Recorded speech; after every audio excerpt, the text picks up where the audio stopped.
गएको अतता झिया डेन्टो एउटी बसिन्तो घाँस काटिन्तो आमा बासित हिँड्ने म पनि कहाँ गएर कति आइयो घाँस काट्यो पनि आए कति घाँस काट्यो त्यत्र भुइँ ल्याइयो बुवाजी पनि आए बुवासित यही बाटो मधेस यस्तो भइन्छ अनि गाई मैसी लिएर यता मधेसतिर पनि आइयो यो अब अहिले त अर्कै भएछ र पो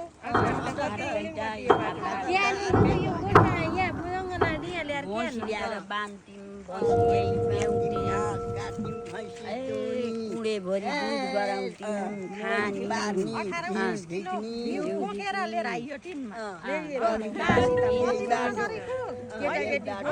सानीलाई सुन सरेलाई त कहानी भयो होला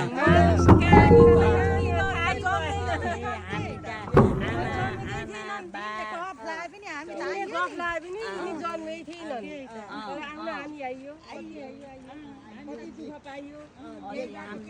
बोकेर झोलामा केटाकेटी राखेर अनि त्यो झरीमा पानीमा खोला तर्दै बढेर आमा त सुत्केरी गएर बिचरा सुत्केरी दाल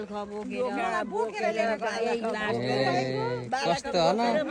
यही बाटो हिँडेकी खोला बाटो त्यता बोकेर एकचोटि त म नि खोलाबाट हिँडेको छु हामी त कति ढोका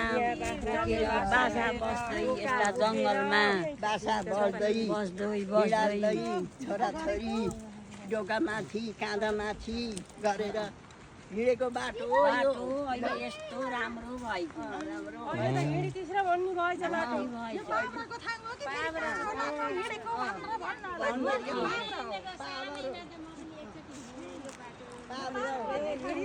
तिमी पाब्रो गोठा भन्ने छोरीलाई बोकेर यही बाटो